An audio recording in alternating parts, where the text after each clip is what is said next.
So, friend, good morning. I am discussing a very good article from Shashi Tharoor.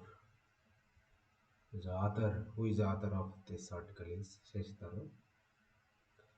So, the main theme of this article is the impact of colonialism is still relevant in understanding the problems and dangers of the world today.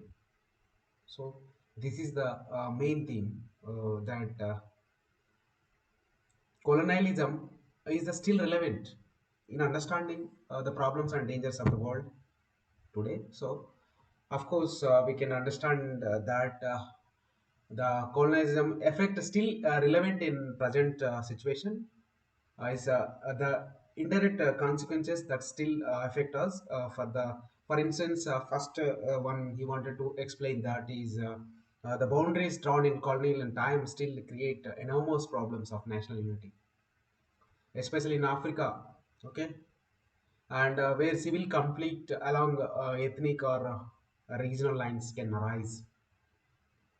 So in during colonial era was the Britishers draw such a line differentiating the human beings, differentiating the race of the differentiating based on race, differentiating based on caste. So the lines were drawn by Britishers during colonial era. The era was very important to the Britishers to acquire our resources from our Indian country.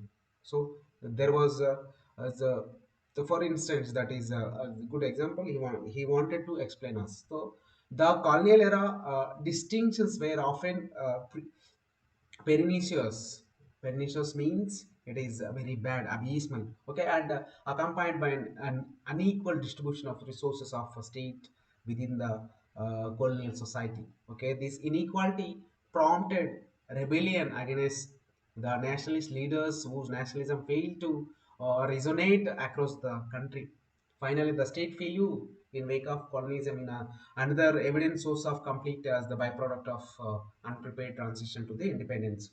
So, and one more thing, the author wanted to say his views on the colonization period during the era of colonization. So, okay, in the given text, the other argues that colonialism remains a relevant factor in understanding the problems and dangers of the world in which we are living in. Okay, the author provides several reasons to support these arguments. Okay, firstly, the author points out that residual problems from the end of the earlier era of colonization colonization still remain dangerously stalemated. Many of old legacies of colonialism, such as territorial disputes in Western Sahara, Jammu and Kashmir, Cyprus, Palestine, have not been resolved and could potentially ignite conflicts in future. So the boundaries problem. Secondly, other argues that indirect consequences of colonialism also continue to haunt the present. Okay, for instance, colonial era distinctions between the different ethnic and religious groups, such as Belgian classification of Hutus and Tutsis, Rwanda and Burundi, British policies of divide the rule in India have led to ongoing conflict in those regions. Okay, the unequal distribution of resources within colonial societies has also created ongoing resentment and tensions. This is secondly he wanted to explain. Thirdly, the author highlights how a mixed colonial history within one modern state can also be potential source of danger when state has more than one colonial past. It is future invulnerable to secessionism. Okay, secessionism, particularly in different colonial experiences, have led to differing self perceptions and among ethnic. Fourthly, the author notes that boundaries drawn in colonial times, even if unchanged after independence, still create enormous problems of national unity, particularly in Africa. Civil conflict among ethnic or regional lines can arise there when the challenges of national building within the colonial drawn boundaries become uh, they become very dangerous. So finally, the author argues that state failure in wake of colonialism is another evident source of conflict. Many newly independent states were left unprepared for governance, resulting in ongoing problems with corrupt poverty, social unrest.